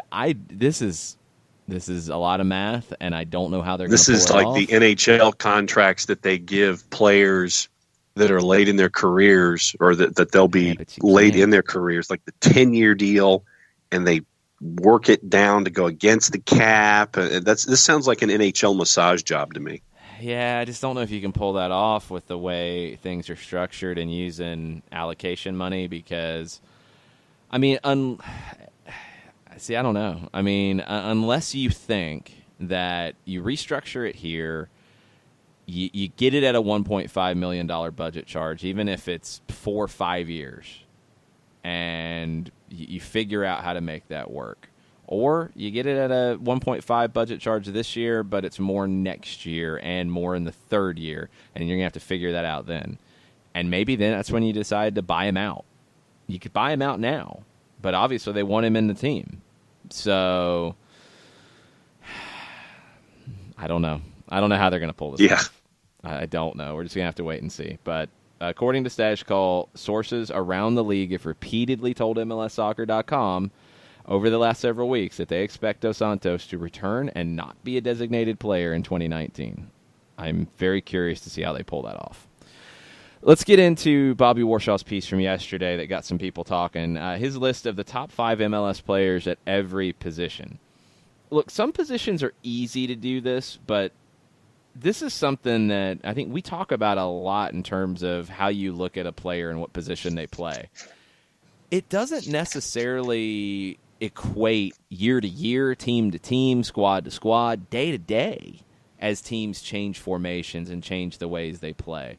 It's really tough to do this in a way that is broader and easy to go. There's some positions that are easy with it. There's others that aren't. We'll kind of go through that as we go through the list. Goalkeeper, obviously an easy one. Your top 5 goalkeepers in the league, according to Bobby Warshaw: Tim Melia, Luis Robles, Stefan Fry, Zach Steffen, Brad Gazan. Not really a lot to argue. Nope. Are you good with Melia as number 1? Yeah, I am, considering what he's been able to be for the back at Kansas City. And, maybe Gazan ahead of Steffen, and then Andre Blake for me would be a part of the discussion too. So yeah, somewhere like Blake feels like the biggest miss, but I don't really know if he's in this top 5. I mean, this is a league that has a lot of quality 5B. goalkeepers. Maybe. I mean, Bill Hamid could be in that conversation too. There's a number of strong goalkeepers in this Mondo. league. So for me, there's a Nick Raimondo. Not at the stage of his career. He's not in the top 5 anymore. Shoe in for the top 5. Well, no, I didn't have him as a top 5. I was saying that as a part of like a top 10 discussion. Now, the top 5 that's there, I'm cool with Blake, but further down. Yeah, I would potentially go Blake. I don't know whose expense, though. So, yeah, I'll go with this list. I would probably flip Gazan and Steffen, and I'd be tempted to have Brad as high as 3, but Melia and Robles, to me, are the top 2. I'm good with that. Right back and right wing back. Now, these are 2 very different roles, and that's why it's very hard to do a list like this. So, keep that in mind when you're going through all this, because a right back in a 4-man back line and a right wing back with 3 center backs inside of him, it's 2 very different things. And in a wing back in a lineup that's going to play a lot of 5-man back line is a very different wing back than what Julian Gressel is going to do this year in a 3-4-3. There's so many different variations in it. It's a little hard to compare team to team. But he goes Harrison Offal number 1, Graham Zusi 2, Gressel 3, Michael Murillo 4, Nick Lima 5. Matt Doyle chimed in and said he probably would have included Cannon and Keegan Rosenberry over Lima before the camp. I would have disagreed with that. I think Lima is the best of those 3, and I would have had him here above them. In terms of the ranking of this group, Anton Tinnerholm's another one who could have been in this list. So that's another good shot from Warshaw in the comments. I would have been tempted to go Tinnerholm instead of Murillo, and that's really just a little bit more of a just individual preference between the 2. Offal would be in my top 3. Zusi might be my number 1. Yeah. Zusi, Offal, Gressel, Lima, Cannon. I would even be tempted to go Zusi, Tinnerholm, Offal, Gressel, Lima. Okay. But pretty much, I mean, I'm okay with this. I wouldn't have got Cannon in there yet. He's on the outside looking in. Rosenberry, I like Keegan Rosenberry a lot. We'll see what he does out in Colorado. I think it could be a new lease on life for him. Although he had a good year last year. He bounced back after the the weirdness at the end of the 2017 season with the falling out with Jim Curtin. So good recovery for him. I think he's a potential national team guy, but Lima has the step ahead of those guys right now. But yeah, Tinnerholm would be there instead of Murillo for me. That's the biggest difference. On the left side, Kamar Lawrence, Greg Garza, Daniel Lovitz, Brad Smith, Marcos Lopez is his top 5. Comments in the afterwards, Jorge Villafana could have been there, and Danny Acosta, according to Doyle. Valenzuela's injured. He's out for the year, so I get why he's out. Torn ACL. He's out for the year. Morrow.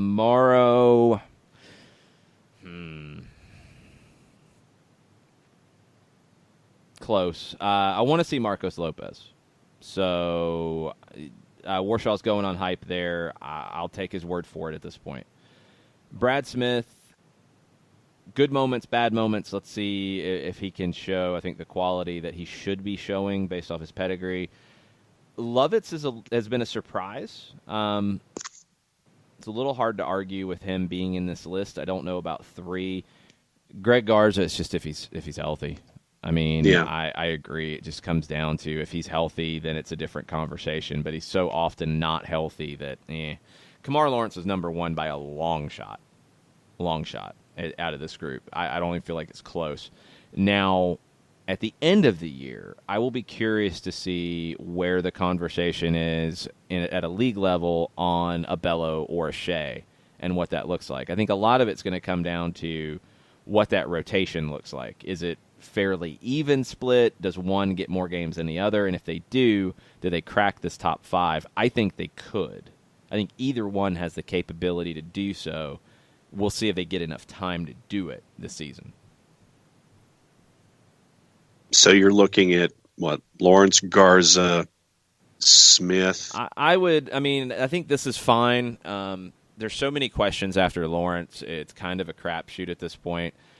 Yeah. I would probably go Lawrence, Lovitz, Smith, Garza, Lopez, just because of Greg's injury history. That's why I would move him down the list a little bit. Villafana, I would not put in the top 5, and I'll go with the hype as well that Warshaw has on Lopez, and we'll see if he lives up to it. Danny Acosta, don't know yet. Not quite sure. Not sold yet. Center back. Aaron Long, number 1, Chad Marshall, 2, LGP, 3, Walker Zimmerman, 4, Matt Beasler / Ike Opara, 5. He goes with the tie. Of course, there's lots of criticism of LGP after his first 60 minutes in Costa Rica. I still thought he finished strong, and I thought he finished well in that match. Did not start well at all. It was Houston-esque in how just out of character it was from Leandro. Yeah. I would have him as number 1 on my list. I've also had the chance to see him every game in an Atlanta United kit, so I'm a little biased. I would have him number 1 slightly over Aaron Long. I think Chad Marshall is going to have a big drop this year. I would potentially go Zimmerman above Marshall, and I'm leaning to Opara ahead of Beasler, and I'm leaning to Opara ahead of Marshall as well. I think Opara has a huge opportunity to show what he's all about in Minnesota. And if he goes up there and takes a defense, because he's going to be the organizer there. If he organizes that group and takes them from giving up 70-plus goals in 2 years each to respectable, just something decent, 50, he's going to be in this list, and he's going to be high in this list. So mine would be LGP 1, Long 2, Zimmerman 3, Opara 4, Marshall 5. Depending on how the year goes, you could see Michael Parkhurst at 5. You could see Miles Robinson sneak into this. Yeah. I think it's a big ask. I don't think he's going to get there, and I don't think he's going to get there, especially alongside LGP and Parkhurst. But if this year goes the way it could, I think you're looking at 3 of the best center backs in the league this season in Atlanta. I think you could honestly say that. And then there's Franco Escobar that we don't know where he's going to play yet. So that's the biggest thing, the potential for rotation with Escobar, Parkhurst, Robinson that could keep them out of a list like this, but you could have the best center back core in the league, even better than the Red Bulls with Aaron Long and Tim Parker. No, I'm completely down with that. So you would have, I guess, Beasler at 6 if you're looking at these numbers, and Parkhurst at 6 and Beasler, like 6 and A, 6 B. At 6, it's Beasler, it's Tim Parker, it's Parkhurst would be the ones that are right there on the outside looking in. They would be the honorable mentions. Defensive midfielder, Warshaw goes Diego Chara, Ilie Sanchez, Ozzy Alonso, Russell Canals, Bastian Schweinsteiger, Dax McCarty.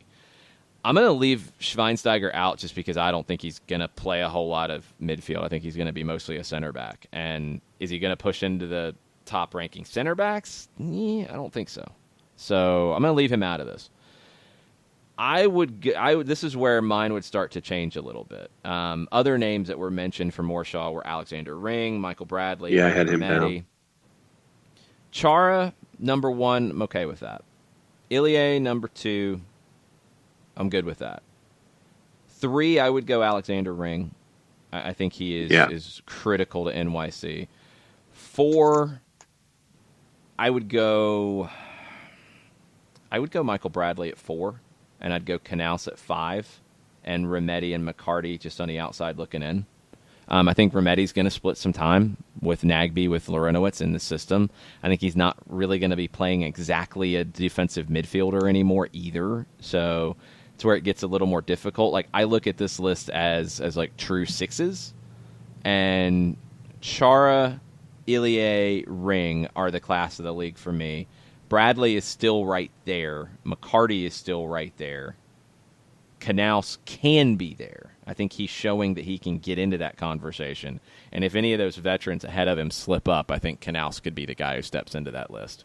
But Ring would be my number 3. I'm really high on Alexander Ring.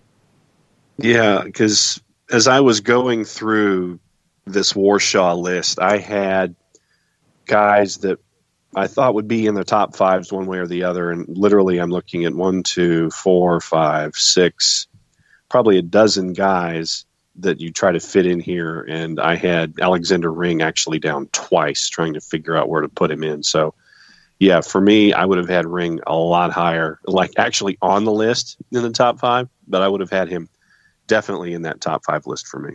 Yeah, he's my number 3. Let's take a break here and come back, and we'll pick it up with the box-to-box midfielders and the guys going forward. Hang out with us. We'll be right back. As a business owner, you know that every year brings new challenges and opportunities. The success of your business demands expertise and focus. And Country Financial can help you keep that focus by helping ensure you have the right insurance protection in place to meet your goals. Jason Wright can help you create a customized insurance plan that has coverages designed just for your business. Give Jason a call at 678-568-6871 or reach him on Facebook at Jason Wright Agency. Coverages vary by state. Policies issued by Country Mutual Insurance Company, Bloomington, Illinois.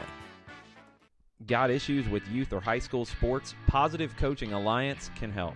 PCA is a national nonprofit working to transform youth and high school sports so that every child has a positive character-building youth sports experience. PCA provides live and online workshops to train double-goal coaches whose first goal is winning and whose second, more important goal is teaching life lessons through sports. PCA also has workshops for parents and high school student-athletes. For more information, please visit positivecoach.org. If you've been hurt in a car wreck, contact my friend Steve Apolinsky of Apolinsky & Associates. He's been representing individuals for over 30 years throughout Georgia and Alabama. Email him at steve@aa-legal.com or call him 24/7 at 404-377-9191. The initial consultation is free.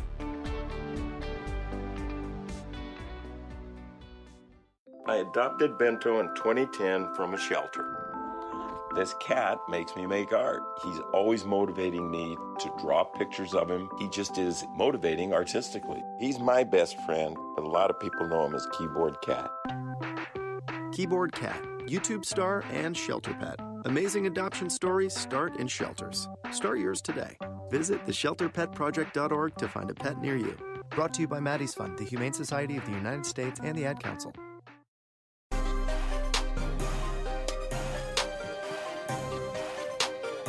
Welcome back. Soccer Down Here, February 26th. Running through the position rankings Bobby Warshaw posted yesterday at MLSsoccer.com. Box-to-box midfielder is where we left off. Traditionally a number 8, and this is where it gets a lot harder to define who is what, because all these different positions do things differently. I mean, some would say Chara could be a number 8. I look at him as more of a 6, a very robust 6 in terms of the ground he covers, but a 6. The box-to-box midfielder ranking from Bobby Warshaw: Felipe Gutierrez, Alejandro Bedoya, Artur, Jonathan Dos Santos / Sebastian Lletget, and Penny Feilhaber. John, you said you have issues. 4 and 5. I had Roldan and Ty Dare at 4 and 5. Ty Dare, I think, is a great shout, and I would have him in my top 5. Roldan, I think last year I would have had him here. This year I think he's going to play as a 6. And that's the question for Seattle is Roldan a 6? Is Gustav Svensson a 6? What does their midfield look like? Last year, Roldan was the 8 when Ozzy Alonso played. And he would be in this list for me as an 8.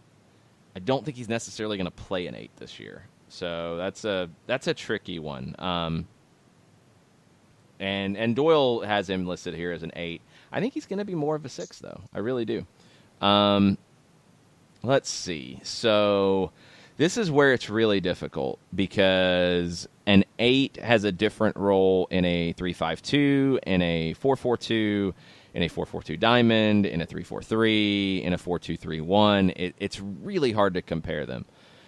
Gutierrez, you could see as a little bit more of an attacking midfielder. Some could argue that. I think Bedoya and Artur are definitely among the best box-to-box midfielders in the league. I thought Bedoya was outstanding for Philadelphia last year.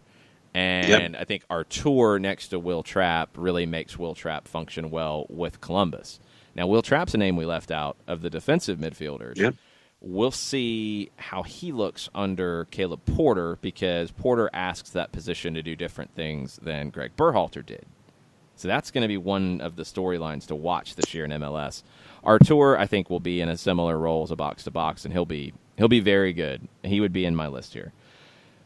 You had Safir Taider from Montreal in your list as well, and I would agree with that. I'm borderline putting Felipe Gutierrez as an attacking midfielder. He is really right in between here. So that's a tough one. I mean, Sporting doesn't really play with a 10, as Warshaw points out. Gutierrez isn't really a 10, but he's more than a box-to-box in terms of his attacking responsibilities. That's why he's such a hard one to pigeonhole here. If you have him as a box-to-box, I'd probably put Bedoya and Artur ahead of him because a box-to-box, to me, has more defensive responsibilities than what we've seen out of Gutierrez.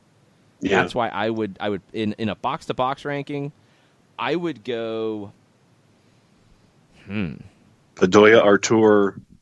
I would go Artur, Taider, Bedoya, Gutierrez, Jonathan Dos Santos. Okay. That would be my top 5 in a true box-to-box ranking. But I don't even know if Gutierrez fits into this ranking, to be honest. I'd probably put him more as an attacking player.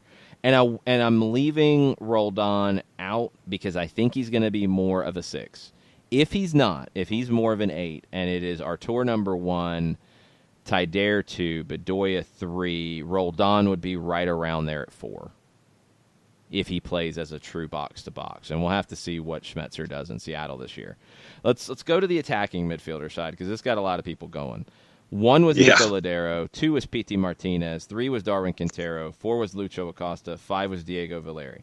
So he did not term it as number 10s. He termed it as attacking midfielders. That's why Gutierrez would be a little more here for me. Maxi Morales would be in the conversation as well. Yeah.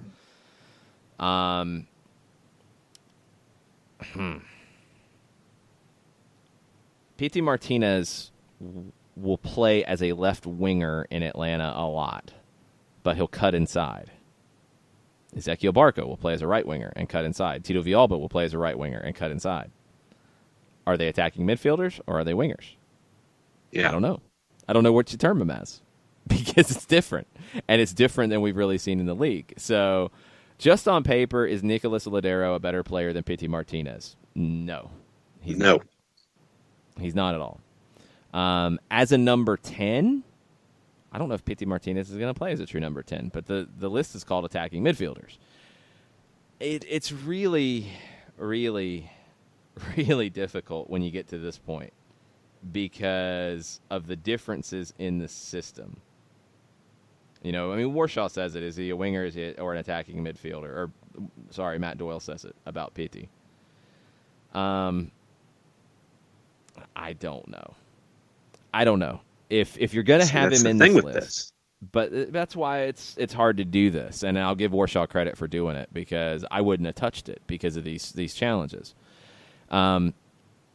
If you're going to have him in this category, if this is your category, Pity Martinez is number 1. I don't think it's any question at all. To not have him there means you're not respecting the Copa Libertadores, the Primera División South American Player in of the Year. Argentina. You're not respecting any of that. Nicolas Lodeiro is a great player. He's a great player in this league. When he played in South America, was nowhere near a South American Player of the Year. Just flat out. So it's Pity Martinez as the best player. Now, this is not the best performance over the season, which could change, which could be different. This is the best player going in. If you're having him in this category, it's Pity Martinez. There is just no way otherwise for me. There's no way to justify it otherwise. If you're saying he's a winger or he's only kind of sort of in this category, well, then that's a different conversation. If he's in the category, he's number 1. I would even be tempted to have Darwin Quintero and or Diego Valeri ahead of Nicolas Lodeiro. Yeah. Not a knock on Lodeiro. I think Lodeiro is a very good player, but he's not the number 1 for me. He's not the number 2 for me. I don't think he's the number 3 for me. It would be Pity Martinez. It would be Diego Valeri. It would be Darwin Quintero as my top 3. Then you're talking about Lodeiro, Acosta, Maxi Morales as your next 3. If I have Morales ahead of Lodeiro, am I crazy? No, I probably wouldn't go there. I would probably go Acosta, Lodeiro to finish out my top 5. Okay. And Morales right outside of it. Looking at potential slip-ups from Diego Valeri as he gets older, from Lodeiro as he gets older, from Quintero as he gets older, to see if they keep their form. And Morales would be right there. Morales, I want to see what his role is going to be with NYC changing. I don't know what NYC is going to play. I don't. Right now, they don't have a forward. So what does it look like? And how does Morales and Mitricia, the new Romanian, how do they fit? And what happens? We saw Morales drift out wide at times. Does he move out wide? Does it play as a real narrow shape? It would make sense on a real narrow field. So I would have him just on the outside looking in. But Pity Martinez, if he's in this category, he's number 1. And there's just no question about that for me. Wingers. His is Warshaw's list. Ignacio Piatti, Carlos Vela, Sebastian Blanco, Roman Alessandrini, Albert Ellis. That's your top 5. Johnny Russell is mentioned. Diego Rossi is mentioned by Doyle. What do you think about the wingers in this list?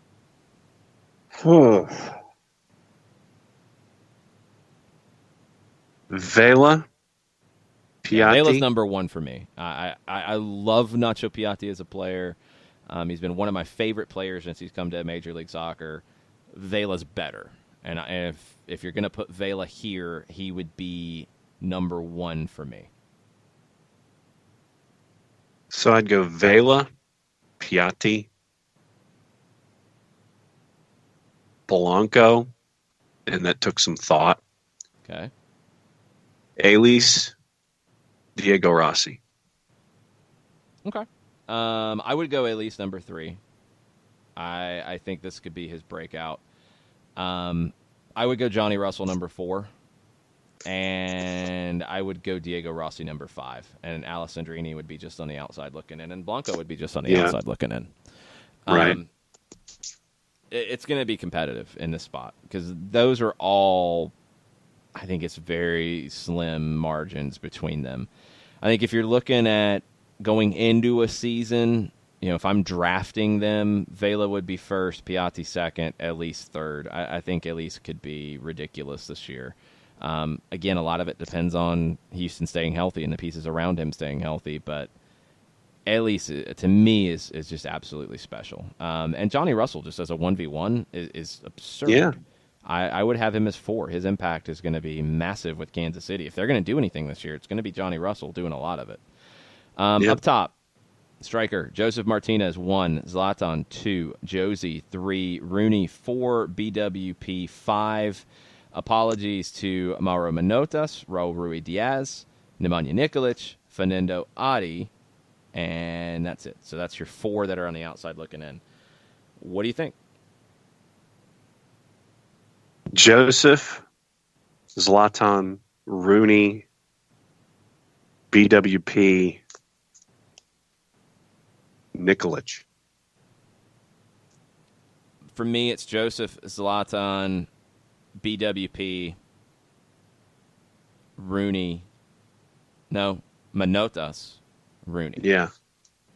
Josie right on the outside looking in. I had agree with what Manotas and Warshaw Josie says. right there. I agree with what Warshaw says at the end, where he says, I'll always take Josie when he's got a chip on his shoulder. And I think he's got a big chip on his shoulder. But a lot of Josie's ability is going to be down to what Pozuelo brings to the table if he's the guy. So I'm going to take a little bit of a wait and see on that. I couldn't put him 3. I can't put him in the top 5 with the talent. Manotas, for me, is the one that he leaves out that I would put in. I think he was outstanding last year on not a great team. And he'll have to do the same. With Elise and Kyoto around him, I think Mauro Manotas could be the guy. Ruidiaz, a lot of people are extremely high on him. I think he's just on the outside looking in. Nikolic, we'll see what kind of service he gets this year. Adi, same thing.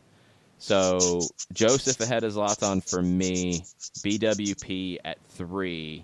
Manotas at 4. Rooney at 5. That's my striker listing.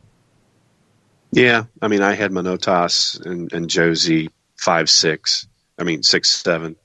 I'm thinking of Chicago at the end of last year, and if they can continue what they were doing at the end of last season and not the beginning, that Nikolic could get the service that you hope that he could get. But no, I completely agree with you on your points about Manotas. Okay, we're going to go to break. Credit to Bobby for putting this out because it sparks a lot of conversation. I do agree. I think, he does have a very different take on a lot of things. I don't always agree with him. A lot of times I disagree with him. I think sometimes maybe he's looking too hard for a unique take, but I think he does provide unique content that gets people talking, and that's a good thing in this league. It's a very good thing when we have these conversations based off what a national writer's saying, because it does spark the conversation, and hopefully it sparks the education and makes everybody think about how they rate some of these players and where it is. I would quibble just more about some of the different categories here. I think maybe you needed more categories, and some teams wouldn't have players in certain categories just because of the way they play. But that would get really detailed and really difficult. Yeah. And a very long column as well. So Yes. Credit to Bobby Warshaw for putting that out. And check out his interview with Joe Patrick over at Five Stripes Final that just dropped, I believe, this morning. We're going to take our final break, come back, wrap everything up after this. Today's show is presented by Appolinsky & Associates, personal injury lawyers with over 30 years of experience, supporters of Atlanta United, Faction, and Inter-Atlanta Youth Football Club. If you've been hurt in a wreck, contact Steve today at steve@aa-legal.com or call in 24/7 at 404-377-9191. The initial consultation is free. A ranger station. I'd like to report a bear hug. Okay. I put out my campfire and Smokey Bear hugged me. So you drowned the fire, you stirred it, drowned it again, and felt that it was cold? Uh-huh. Yep, he's just letting you know you did good. Bear hug from Smokey Bear. Status update. I'm gonna let you go now. There are many ways to start a fire, but one sure way to put it out. Learn how you can do your part at SmokeyBear.com. Sponsored by the U.S. Forest Service Ad Council and your state forester. We know that every driver is different, and a one-size policy does not fit all. That's why Country Financial offers a variety of discounts, so you get the coverage you need and the savings you deserve. From good driver to good student, multi-policy to multi-car, we've got a discount to suit every driver. Call Jason Wright at 678-568-6871 today to see what you could save. On Facebook at Jason Wright Agency or by phone at 678-568-6871. Discounts vary by state. Policies issued by Country Mutual Insurance Company, Country Preferred Insurance Company, or Country Casualty Insurance Company, Bloomington, Illinois. Every hiring manager knows that a company is only as good as the people it's made from. So where do you find the best people? That may surprise you. Meet the grads of life. Young adults of unique determination and experience. An ideal fit for your company in an entry-level position, internship, or even mentorship. They might not have every qualification you typically look for, but they're exactly who your company needs. This is talent worth knowing about. Go to gradsoflife.org to learn how to find, cultivate, and train this great pool of untapped talent. Brought to you by the Ad Council and gradsoflife.org. Welcome back. Final segment, Soccer Down Here, February 26th edition. Tuesday thoughts. One thought, you might want to get in front of a TV or set a DVR this afternoon, 3 o'clock, Newcastle and Burnley. And you would expect Miguel Almiron would be in the 11 again. Yeah. And considering what went down the first time, where if he had been able to put that first shot over the keeper that he lofted and it went in instead of hitting the post against Huddersfield over the weekend, I think that Atlanta Twitter would have exploded. So I'm anticipating the same kind of a result today. Well, he'll be due for one of those later in the season, because go back to 2017. He tried to chip Robles in the opener, nearly pulled it off, didn't quite pull it. Robles made the save. Then against the Galaxy on the break, he did chip the goalkeeper for a goal. So this time a little bit closer the first time, so maybe it doesn't take as long before he gets out on the break and chips a goalkeeper like that. So watch out, Premier League. It's going to happen. Couple other bits of news before we go. Montreal renewed their radio rights deals in both English and French for the 2019 and 2020 seasons. Same partners, 98.5 FM and TSN 690 AM. Will continue to broadcast most games, although there are some scheduling conflicts with the Canadiens and the Alouettes. On-air teams are the same. Rick Moffitt, play-by-play, Grant Needham, analysis on 690, and Jeremy Filosa on play-by-play, and Arcadio Marcuzzi as the analyst on 98.5. Good to see those TV rights, or TV and radio rights deals. Those are very important. I think there's still a few that haven't announced what their plans are for 2019. Yeah. I'm trying to think of who hasn't. I know Dallas did on TV, and they're simulcasting TV to radio, and I believe their radio is being done in-house on their website. So I don't think they have a radio partner any longer.